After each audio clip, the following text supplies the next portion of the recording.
Welcome to the Artist Check-In. I'm your host, Nick Zano. My day job is talking to artists for different publications, which means I know a lot of people whose livelihoods have been impacted by the quarantine associated with the COVID-19 pandemic. In this limited series, I'll be talking with comedians, musicians, sound engineers, authors, and creative people about how they are dealing with this personally and professionally.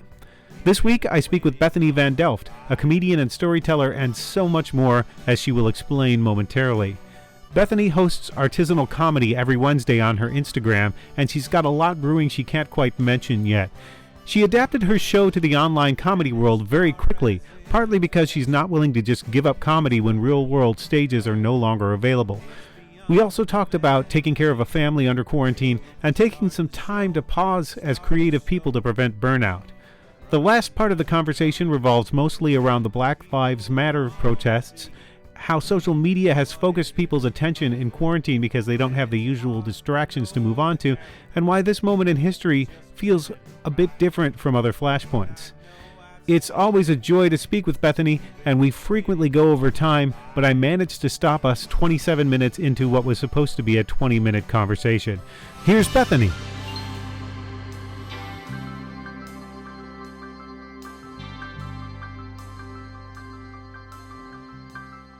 The first question I ask on this podcast is, I know you as a comedian and as a storyteller. What else would you add to that description of who you are? A woman, a mother. You mean creatively? Creatively, or however you'd like to define it, because this is about how the coronavirus and the resulting quarantine has sort of affected people, and it's affected them as creative people and just as individuals. So I like to try to establish that baseline of... I'd say first, foremost, a woman of color, and then a mother, a wife, comedian, just general creative, I would say, because when I can't do comedy, like say right now during these times, I will find other outlets. So there's been a lot of baking, not in a hobbyistic way, because I was a professional baker for a while. So it was more right. It was more like if stuff really goes down, can we survive with just some bread and water and yeast? And so lots of baking and not that many sweets, though, but lots of iterations of breads and doughs. And we did a lot of collaging in the beginning, a lot of bookmark. We made a bunch of bookmarks to mail to people that said, hope you knock out that reading list. Happy pandemic. And we mailed those to a bunch of people, and then I think it just got serious. Homeschooling on Zoom calls started, and I started doing my monthly comedy show virtually, and then you adapted that really quickly too. You got on, you made that a virtual thing within a couple of weeks of the shows going down. Yeah. So we went into quarantine March 13th, and I canceled my shows on the 13th and the 14th that I had out in the world. And then I was due to do an artisanal comedy on March 25th.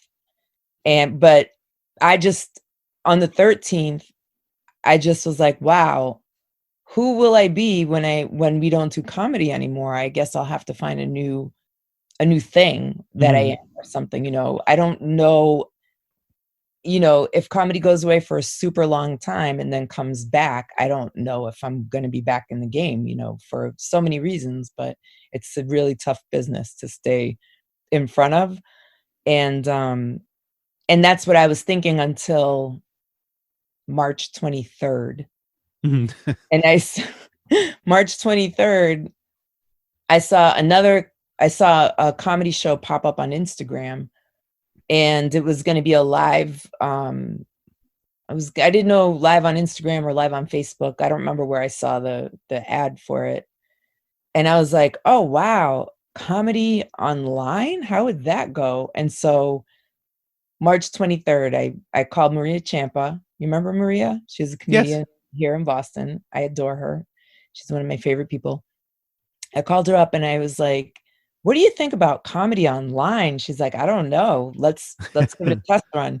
So we tried it on Facebook Live first. She said that she would, we could test it together. And so she just told me how to start a Facebook Live. So I did. And she and I were talking it through, and all of these people joined. We ended up having like 98 viewers while we were just doing this weird test run to see how the tech works. Mhm. And so we both thought, I guess this could work. But because on Facebook Live, you couldn't add a guest visually, like a guest to be there visually with you, Mhm. it would just be me talking, which I didn't want to do at all.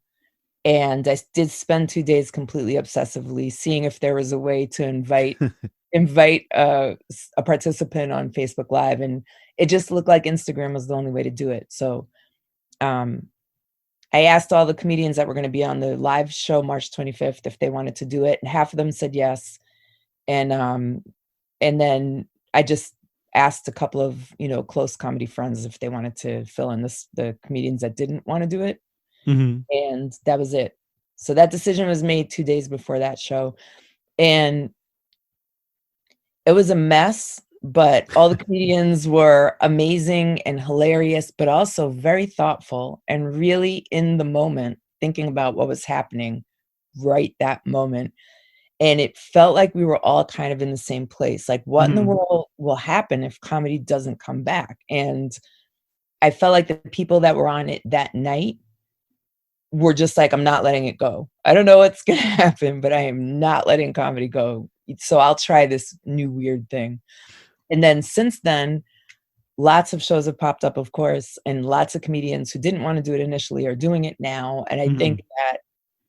I think it's obvious comedy's not going to go away. Like, maybe we won't be doing live shows in clubs, but even outdoor shows have popped up, different ways of doing a show to bring the community, that give that connection in that community that you have when you do a live show. So Mhm. Well, I don't know. you seem to have been able to not only keep artisanal comedy going, but to expand it because this allowed you to have people who weren't going to just be in Boston on that particular Wednesday to come in and be on the show. So there was a show, one show that had I'm trying to remember the list, but Phoebe Robinson and Ophira Eisenberg. So it seems like that as much as it was a drag not to do this live, there was also an opportunity to maybe bring in more people that and from around the country. That was absolutely amazing. Like, the two things that I like about doing it this way over live is just what you're saying. Any comedian I've ever worked with or, wanted to have on the show, I can reach out to now. It's exactly not a matter of being in Boston on the last Wednesday of the month from this time to this time. So that's been so amazing because I have friends who I have comedian friends who were in Boston when I started out, and then I kind of dropped out of the scene. I kind of just kept a toe in the water while I raised my kids, Mhm. that are in a very different place career-wise than I am now, and as well as, in a different place geographically, who I couldn't really ask to be on a brewery show for tips, even if they were in town. Right. That would be like a tough ask. But in this like weird pandemic lockdown world, it's a different ask to ask somebody who's got like a movie career now or a TV show now to do this, 5-minute spot and then talk about where we're at. And in the beginning we were talking about where we're at pandemic wise, and then George Floyd was murdered, and then we were talking about civil rights and activism and Black Lives Matter. So that's been really just the coolest thing in the world. And now, whereas before I was like, how are we ever going to do comedy again? Now I'm like, how am I going to go back to not being able to talk to any comedian anywhere in the country? So it'll be interesting to see if comedians keep this platform as well as going back to live comedy or not. I think we all figured out how to make it work. And I love seeing how each different show producer or comedian is making it work and fit their, like, what they want to do with comedy. Well, there's an immediacy to it. It sort of splits the difference between, say, the immediacy of Twitter and a live show, because you might write material that's an immediate reaction to something that's going on, and maybe you can't get on stage at that particular moment to do it. I've seen people popping up on Instagram at 3 a.m. just because they had something to say. I saw Michael Shea and Sam Jay just talking about Saturday Night Live and riffing like for an unplanned show. So it seems like there's that medium to get the stuff out there immediately that looks something like what it would on stage. So you're not limited to Twitter. Yeah, I don't know. I think that some comedians and some, content creators were definitely exploring it and using it. But I think so many more people who weren't like really invested in it before this happened, before the pandemic or the lockdown, that are exploring it and using it in such creative ways that I really do hope some aspect of it sticks after we're back out in the wild. Well, you also have, I'm not sure, but maybe I'll wind up cutting this out because I don't know what you want to get out about it yet, but you have the talk show that you did in conjunction with Once Somerville. And Yes. that was a very fun format. I enjoyed that. And that is coming back at some point, correct? I hope so. I did that with, that was just kind of like everything that's happened creatively since the lockdown. Chatting with Carolyn Castiglia. I think we were just going back and forth online, really, on Facebook or something, and said something about it. We both were like something about talk show, and then we should do a talk show. So that was also just like a spur of the moment idea, and we ended up pulling it together, and I think it was really cool. She's got a lot of other things on her plate, and this is such a rare opportunity to take a break and take some time off from comedy, from the responsibility of having to create constantly. So I do think a lot of comedians are taking this time to take a break, which is so important for any creative. I think you do have to have some downtime where you're a sponge in order to put all that stuff together and create again. So it might come back with me and Carolyn. It might come back, like a new version. I don't really know right now. Like we don't have one.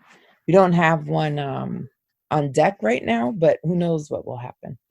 Well, that downtime is an interesting point, because if you're a comedian or a musician or creative in any other different way, it always seems like you just have to keep pushing. You can't let up on the gas ever if you want to get somewhere in terms of a career, but creatively that can burn you out at some point. Absolutely. And yeah, I mean, especially with the amount of content that is not required. It's not like, officially required of you, but industry is looking at what you're doing on Instagram and Twitter, and you know what gigs you have coming up and things lined up, and so, and there's just more and more and more platforms to try to be relevant on, and more content demands. So I do think that everybody's pushing themselves to do all this stuff all the time, and there isn't a lot of time to have downtime. But also, it doesn't feel right to have downtime. Like you said, like if we're not grinding and hustling, then we fear that we're going to be left behind. So, just if in the outside, in the before times, like before the lockdown, The just before times. before times, I said that in utter desperation one day on Instagram, and I've seen now a couple of. I saw like there's a storytelling host that went, "Oh, I love before times," and now she uses it all the time. So I think that in the before times, if you were just like, I'm going to take a month off of comedy, I don't know. I think the fear would be that you will be quickly surpassed and washed away or something. Or, you know, you'd get rusty, or how do you catch up, or whatever it might be. And now really, what can you do? How hard can you hustle right now? Right. You could really just do, you know, an Instagram show or a Facebook show, and then how hard can you hustle? You can't do 5 shows a night anymore. Well, the other part of this is that you can process what's happening not only with the pandemic in real time, but now with the protests and the unrest around the country and around the globe, and you can do that on your own platform without having to worry about, you know, whose venue you're in, who might not like what you're saying. Yes. And that is such a thing to want to be able to talk about something in your own voice with your own thoughts, and then but worrying about the gig that you're at, if this is going to be received well or not. I definitely that's why I love doing the bar shows so much in the before times, was because I felt like all the producers of the bar shows really welcomed and really wanted comedians to talk about what was happening in their minds right now, you know. I was really encouraged. So I love all those shows. And I think I think the same is true with these on virtual shows, is you can talk about what happened today. And you know, another cool thing about artisanal comedy virtually is that it's kind of half of a talk show. So comedians come on. It's mostly comedians and storytellers, and I've had like a doctor come on, and a political commentator and people like that. But I've always done that at Artisanal Comedy. But comedians will come on and just say, I don't feel like doing comedy. Can we just talk? Or like they let me know that ahead of time. Or they will do their solo spot, but it will just be more like thinking through some ideas. So that's been really cool. Well, as a comedian and a person of color, are you glad you have this outlet? I mean, right now, if you didn't have the social media outlet and you were just watching the protests on TV, and you didn't have any way to sort of speak about it because of the pandemic, I'd imagine that would be maddening. Yeah, it would be really maddening. I might turn the TV off. I don't know. I mean, I think, I don't know. I don't think you can separate the two things really, because we've been able to see what's going on because of social media. And I think part of the dramatic reaction and protest has to do with the social media has been flooded with the images and what happened and the horror of it all. And so people who would normally walk away from it or ignore it or go, oh, that's awful, and then just like get on with their life because it's too much to take to keep watching. I think everyone's been forced, like definitely forced to absorb this Hmm. and hear all of the voices of people of color saying, hey, this is not the first time. Here are all the other times, going back to 2012, but then going back to the 50s and going back 100 years and going back 200 years and 400 years.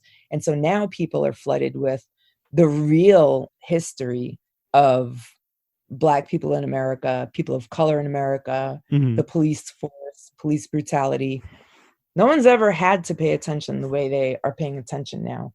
And I do think it's because we're in lockdown and everybody's been, glued to their social media of choice, which has now been flooded with what's happened Hmm. and the reaction to it, and then the history behind it and actions that you can take if you really say you care. And if you say you care, here's how you can make change. And this is relevant. This is a relevant change, not this. And I just think Hmm. there's so much learning happening and so much listening and so many resources available now. And I do believe it's because I think part of it is because we're in lockdown and we're forced, not me forced, I'd be watching it anyway, but Hmm. people who would normally walk away from this are forced to watch it. I think that's like a huge thing. Well, for all the drawbacks of social media, as you said, we not only get to see what's happening, but we get to see the reaction of what's happening. And I feel like there's a sense that people aren't alone or aren't as alone as they thought maybe they were. Um, in terms of George Floyd and the Black Lives Matter protests, or the pandemic thing. I Well, think the pandemic thing, the good part was that people knew they weren't alone in this feeling of isolation. But the Black Lives Matters protests, I think the important part there is you can't look away anymore. hmm. You have to stop looking away now. I mean, we've said this before. You've got to stop looking away. This is real. This is a human rights violation and it needs to be addressed. But, after people hit the streets and then it's out of the news cycle, then lots of people just walk away from it. And that wasn't possible now. I mean, you had to put your phone down if Hmm. you wanted to walk away from it. And no one in lockdown is going to put their phone down right now. So. Well, I think people are able to see other people saying "I support you," and they're also able to see some of the ugliness that people didn't have an outlet to for before, the people putting their foots in their mouths and people saying ugly things, and you say, "Oh, wait, these are the people. This is what these people really think." So you're sort of getting you're sort of getting it on both sides, and that daylight might be a good thing as well. But the most important thing is that we've been saying this forever, and people have been Mm-mm. putting their foot in their mouths forever. People have they've turned their face to it. Mm-hmm. People have chosen to not listen. They have chosen to walk away from it because it's too hard. It's too big of an iceberg to really dive into. So people, privileged people who have never had to deal with any of this stuff, have made the conscious choice to walk away from it in the past. And they are not able to do that now because they can't get to their apartment therapy Instagram account Right. until they pass an image of George Floyd being murdered. So that's the difference. It's not a matter of now I get to hear somebody putting their foot in their mouth. They've always been putting their foot in their mouth. The Mm-hmm. difference is people that walked away before cannot walk away now. And that is a massive group of people that have chosen to walk away and turn a blind eye to this. They're not doing that now. They have not been able. If they do it now, if people now choose to turn a blind eye to this now, Mm-hmm. they're complicit. they're complicit. There's no way to say now, well, I didn't know, because now. There's not a lot of people that haven't lived on their social media during this lockdown. So I do believe that people who walk away from this now, they can be held as complicit now. Mm-hmm. And there's no more, I didn't know. So that's a hopeful thing going forward too. Mm-hmm. And it feels somewhat different. We've talked about Yeah. this a little bit, and this does feel like it could be different. There's a potential for it to be different. Not necessarily that everything's changing, but there's more potential for change now, perhaps. Yeah. I do think it could be different. You're right. And I hope it's different. I really do.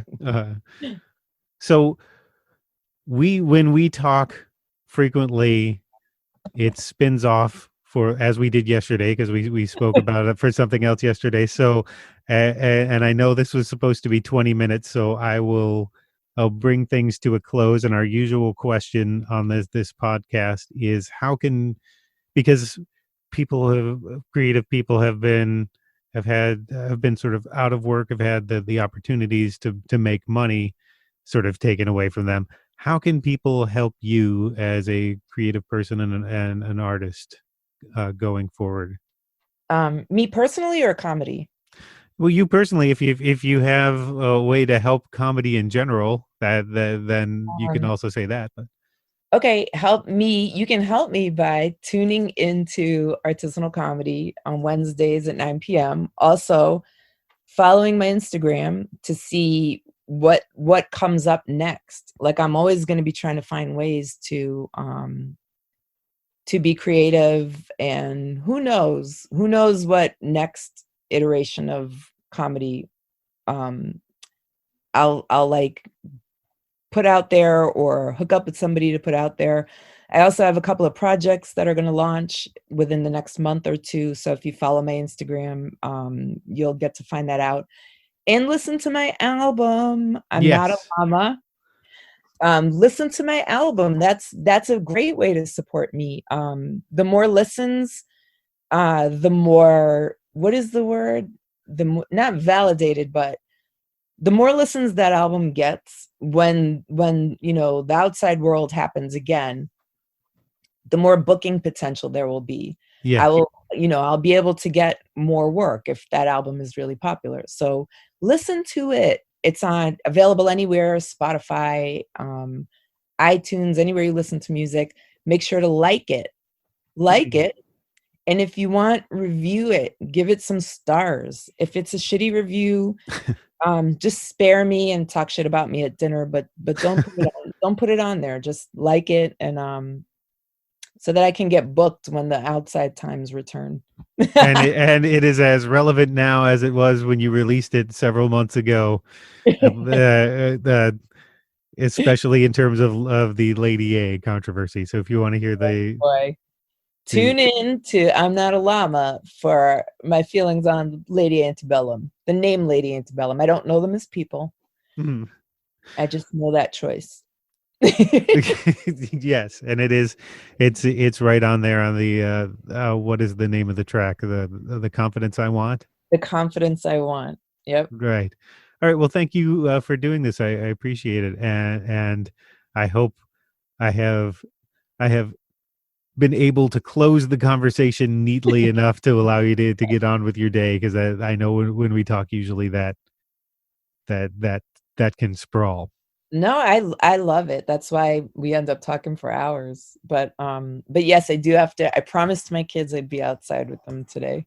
So thank you so much for having me on. I really appreciate it. Oh, you're very welcome.